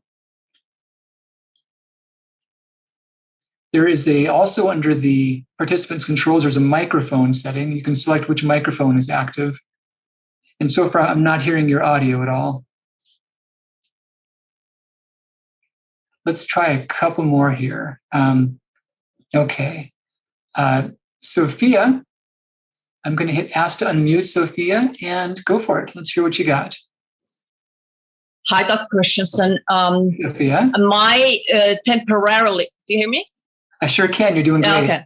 Okay. Temporarily, my video doesn't work, and I apologize for that. I don't like when people don't show up their face there. You're okay the way, but thank you. Okay, so this is my sister's case, and this happened last year, and I want to understand what happened there because I don't want that to happen again. So she has had Hashimoto's for quite a few years. And quite stable, I would say. So change of diet, we got your book and so on some time ago. And even before that, she was on AIP diet and that worked for her. Selenium, vitamin D, she was very low. So everything, what I knew about autoimmune disease. So she was pretty much okay until last year when she started having hyperthyroid symptoms. So she was going to the bathroom, she had diarrhea, she was like screaming when she was talking to people, she couldn't sleep at all, she lost a lot of weight within 2 weeks and so on. And I thought, oh my God, this is hyper. I sent her to her doctor, she lives in Europe, and her TSH was 2.23. Her free T4 was 17.3, so it's kind of towards the end of whatever higher end there. But T3 was higher than whatever is higher normal. And anti-thyroglobulin, so ATG was about 218. Anti-TPO was really, really high, was about 600. Or actually, they said higher than 600. They didn't even give a number. So probably couldn't even measure more than that. Sure. So she went to the doctor and the doctor said, oh, you have Graves' disease. And I'm like, no, I argued with that doctor, didn't go well. The TSH was 2.23. I don't think that is Graves. So something else happened there. And I just assumed that somehow there was something in her lifestyle, whatever. I know she was very stressed at that point or weeks before that. That something was, the antibodies went so high that her thyroid was destroyed very, very rapidly. And I assumed that that's what made her T3 to be high. So I'm sorry if you told me this and I missed it, but did they measure her for Graves' antibodies? No, they didn't. Okay. So two scenarios can give rise to this. One of which is it can be early Graves' disease in which those antibodies can coexist with the antibodies of Hashimoto's. The other one is that it can be a thing called hashitoxicosis. And this is kind of like what you were starting to say. There are times in which the breakdown of the thyroid from Hashimoto's can occur quickly or in areas that are very dense in thyroid hormone. And breaking the gland down can cause bursts of that hormone to spill into the bloodstream. And when it happens, it can be so quick and so brief that it may not last long enough to reflect in changes in thyroid levels, but it can cause hyperthyroid symptoms for people. So in those cases, that's a matter of just checking it more closely, seeing if that's the case or not. Sometimes it does take treating both the hypo and the hyper together. But in most of those cases, still the same basic steps about iodine modulation can be useful. But yeah, that can be just undiagnosed early Graves, or that can be hashitoxicosis as far as things that give rise to that. Okay. And so, yeah. Something you mentioned that many have asked about, you talked about being in Europe, and you weren't talking about products, that's fine, but many have been asking about if they can get these things, Europe, Canada, Australia. This is really cool. I'm going to put this link into chat. And I think it was on one of the webinars where I learned about this. Someone talked about this. There's a service called Reship, and it's just reship.com. And what it does is that people who connect with them, they are given a US address, and they can buy whatever they'd want to get from the United States or from UK or Canada. They can be shipped to that US address, and from there, reshipped to anywhere in the world. And people have talked about this. The fees are quite reasonable, and it's a very popular service. So if you're outside of the US shipping area, this can allow you to get anything shipped to you from anywhere in the world. So that's a really cool option that's now available. Yeah, thanks, Dr. Christensen. I live in Canada, actually. She lives in Europe. So Okay. I'm buying her from States, and I will be able to buy your supplements for her and then send her directly from here. Sure. So And, it's it scared me to death, honestly, because she had tachycardia, she had all kind of things. And we did use some of the things I didn't know about Rootin that you said today, but we did use, she did use Selenium and Quercetin and bromelain actually, and Melissa and Cocutin. sure. Leonora's, by the way, Leonora's cardiaca did help her with the palpitations. That's one thing that did help her. Maybe it's not valid for everybody, but did help her. But Also, so she took it, her palpitations were better. It may or may not have helped her. Yes, and that's the thing. it, That's why it does take, with one person, you can't always say this did that. That's why we need good studies to separate out correlation. Could have been the causation. other ones, the Selenium and Quercetin, and the other ones could have been, because she took them all at the same time. So sure. Right. That's why it's tricky. So for that would have been, so for hashitoxicosis, that was hashitoxicosis. These things that you talked today about, lowering the thyroid hormones, even for the time when she is in that thyrotoxicosis, would that be what you would do? Hyperthyroid support is a good option for those with hashitoxicosis. That would be along with the antibody support in the daily bundle and the low iodine diet. And there are times too where that does also take medication. But yeah, those steps can go a long ways towards hashitoxicosis. Excellent. I was on your webinar about hashitoxicosis. So, and then I thought then after that, I said, oh my God, maybe she was in that, maybe Graves. I don't know anymore. So thank you so much. You answered my questions. Thank you. Appreciate that. Thank you. Okay, so I just saw a note from Gigi. Can I try my microphone again? You sure can. Go for it. And I hit ask to unmute. And yeah, let's see if we can get your audio going, Gigi. I think we got something. I can see an image. I can't hear you just yet. Your video popped up, Gigi, so I think you're close. But I can't hear anything just yet.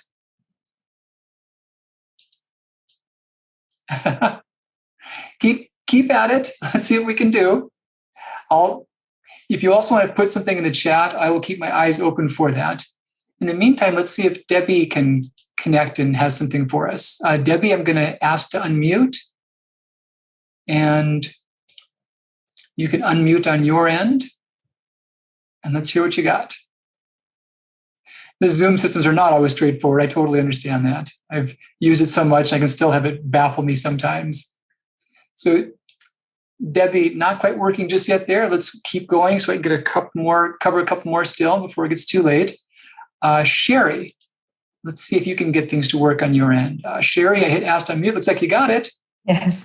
Hey, Sherry. Hi, how are you? Good, how you doing? Several questions. I was diagnosed with Graves in August. So my questions are, if you have the thyroid nodules, do they go away on their own? I also had the TSI antibodies. I've been taking L-carnitine because I couldn't tolerate the methimazole, and I am a lot better. I wouldn't say I'm there yet, but I'm a lot better. But I wanted to know about, what's the difference between a swollen thyroid and actually a goiter, and the nodules, if there's anything, do they go away? I also wanted to know about, I did a hormone test. My cortisol was very high. my DHEA was in the middle range, and my estrogen and progesterone were at the very low end. And I'm sure that's having an impact on my body as well. That was a salivary test or a urine test? Saliva. Uh-huh. Okay. So that's a valid sample for your cortisol. It's not a really valid sample for those other hormones. It's not an accurate reading on those. But yes, if you are in Graves or hyperthyroidism, that really can be a big thing, skewing your cortisol, making your cortisol levels run higher. Okay. Do you think that I'm taking L-carnitine right now? The guy that I'm seeing has me on 4,000 milligrams, and I'll go test in about 3 weeks to see if, where my blood levels are on my thyroid. Do you think that the hyperthyroid support is something that I should take? And even if you get into remission, would it be something that you would want to take for a while after that? Yeah, so timing, I would do that. These are all acetyl-L-carnitine. The whole blend is all documented, and I would do that.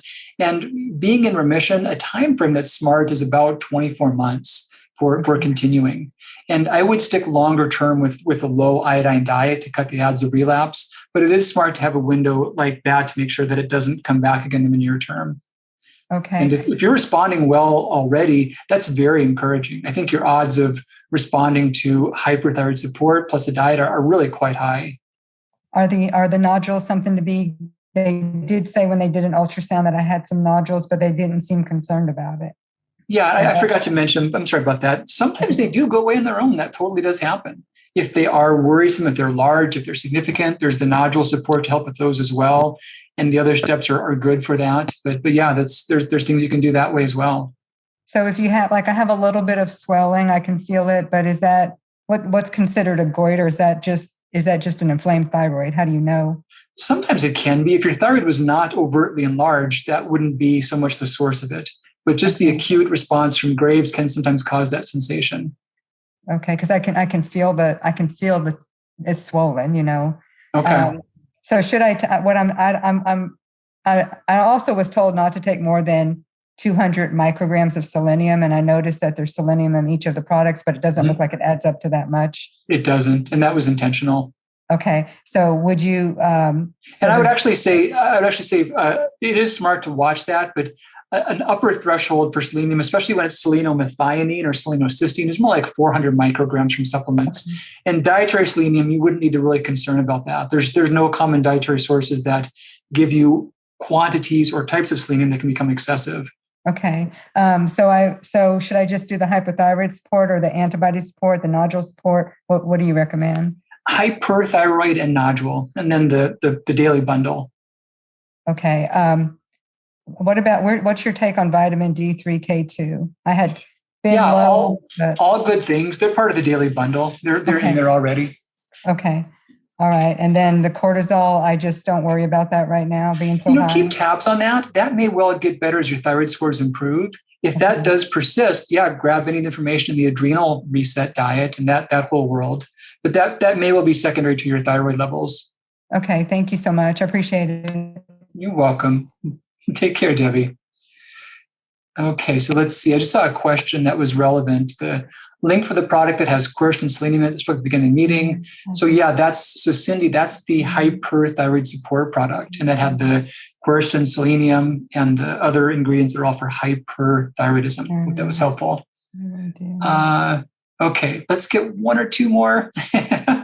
Let's do fresh paint. I'm curious about who's fresh paint. So fresh paint. I think you are the next one. Sorry, I thought it said my name. I didn't realize it. Your name isn't fresh paint? My name is not fresh paint. My name's Helene. Helene. That's a lovely name too. Oh, thank you. Thank you. I work at a gallery, so there's all paintings behind me. Cool. I was diagnosed about 10 years ago. I was fine. And then I lost all this weight and my muscle tone and whatever like that.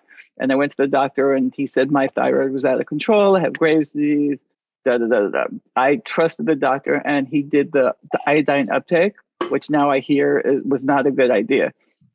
After a while, I really didn't like him because he just seemed a little senile. So I switched over to a great doctor and everything was great. And I'm embarrassed to say, I don't know any of this lingo, what everybody's talking about, because I just took my little pill every day and I felt fine. And every like 6 months or 3 months, I'd go and take a blood test, and he'd adjust it for the first couple of years. Now, because of my company, I went on some HMO, like Kaiser from whatever, and I'm not getting the care. About 6-7 months ago, I started getting anxiety, heart palpitations, depression, insomnia. My eyes are really messed up. I did have orbital decompression surgery.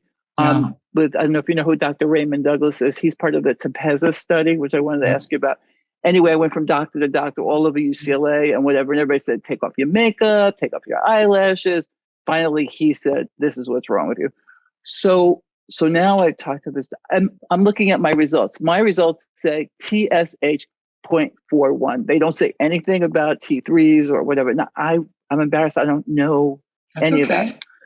So the doctor that I talked to the other, like 2 weeks ago, a new doctor there, she said, just start taking a half a Synthroid. I'm on 100 on Sundays and see how that works.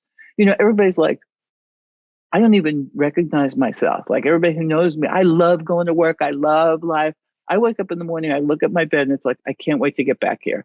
You know, at work, I'm like the leader of the company. I literally can't talk to clients. I'm like, you know, on Zoom calls and whatever. I actually started crying one day. It's like, somebody else, please handle this phone call. It's just like, and all I say is, I don't know. It's, you're not functioning. It's very, well. I'm not the Helene that I know.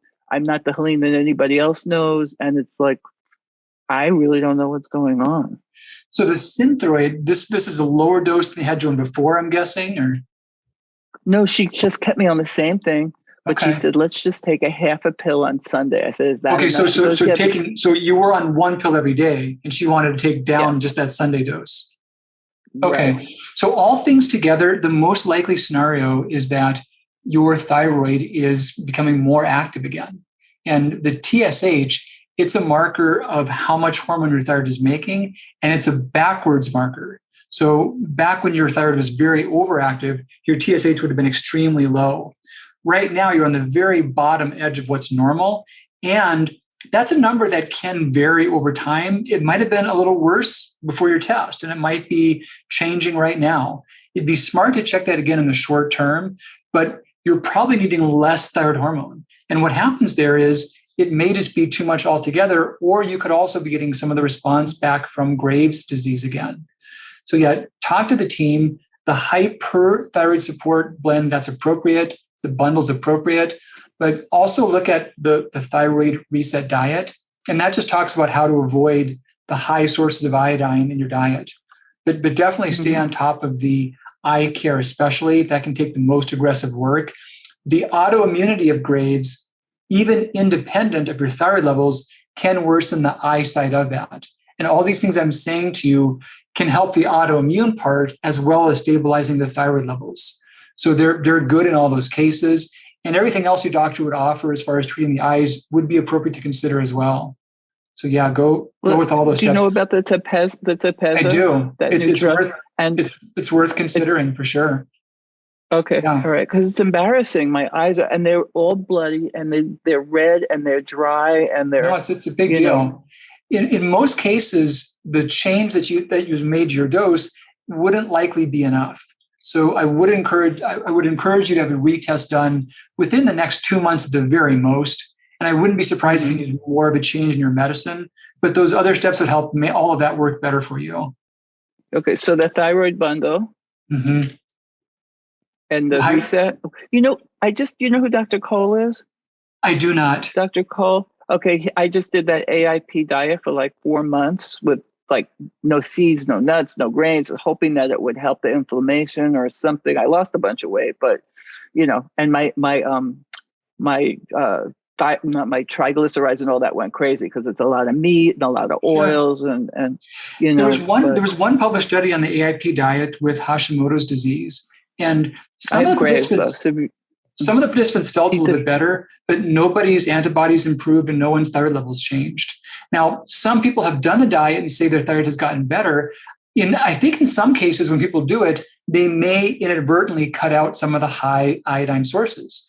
Processed grains and dairy products are 2 of the 5 high sources of iodine. So I think some people stumble upon that, and maybe that could help. But otherwise, it just hasn't been useful. The iodine there's 27,000 studies showing that it is relevant to your thyroid function, and changing it can be helpful. And there's only one study. They gave you iodine drops. They gave you iodine drops to take every day too with this program. That's not recommended. That can make all this much worse. That by itself could have aggravated your disease completely. Yeah. Yeah. It's not fun. It's weird. It's just like, Jump on the thyroid reset diet, consider those supplements, and then just work with your conventional team. And I think you can do so much better. Okay. All right. Thank you so much. Appreciate it. You're welcome. Okay. One last one, you guys. Let's have somebody bring us home here. Got a couple. We did cover Debbie. I'm going to lower that. Let's see. Let's give Gigi one more quick chance. If it'll work for her, we'll do it, because she's been so patient, trying so hard. If not, I'll get one different one. So Gigi, any luck there just yet? It says you're muted, Gigi. I hit ask to unmute.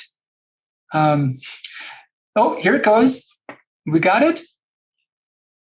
You are now unmuted, but I can't hear you. It must be the microphone that's connected to your Zoom account that's not working. Okay. So I'm reading what you wrote here, Gigi. Found to have large marginodular goiter. I'm seeing you describing your blood levels, adrenal fatigue. Diet center, whole wheat bread and cereals, junk food diet, not considered though. So yeah, the large multinodular goiter, from what you said about your thyroid levels, is not likely a toxic multinodular goiter. So you may not be feeling all, you may be symptomatic. It would not be so much from hyperthyroidism at this point. I don't know if you're on treatment for your thyroid right now, if that's influencing your scores, but you're not in a hyperthyroid state. Hopefully that's something helpful to be aware of. Okay, not Hashimoto's, no treatment ever. Okay, so you do have measurable but low positive thyroid antibodies. So yeah. Can't think of much more from just what you said to give detailed answers about. The Hyperthyroid Support product wouldn't be a useful thing for you. It wouldn't be helpful for those circumstances. Yeah, no history of disease, adrenal fatigue. Yeah, take a peek at adrenal energy and the thyroid bundle. Those can be good things to start with.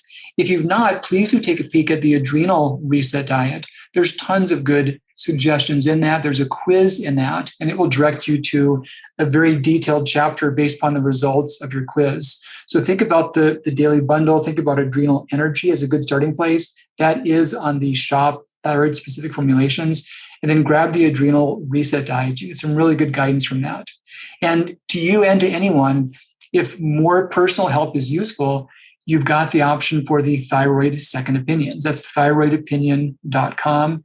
And you can sign up for one of those. You might win one. You can wait a little bit and see if you won one from ordering something. But if not, you can still set one of those up. And I see G, thanks, have both books.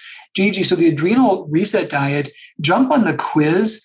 I wrote that a long time ago, but I think it was chapter 4 or 5 where the quiz was. And that quiz will direct you to one of the chapters in the back, the thriving, stressed, wired, tired, or crashed chapters. So from the quiz, okay, so look at that crashed chapter. And the adrenal energy blend, 3 of those twice a day can be a good fit for those who are at that crashed stage. And that chapter also gives a lot of other good lifestyle advice that might be useful. But you don't need to do anything to slow your thyroid at this point. All right, so that's gonna wrap us up right now. Lots of good questions, you guys. And if I couldn't get to all of them, I apologize, but I've got to go hang out with my son and do some stuff here this evening still. And I'm back next week.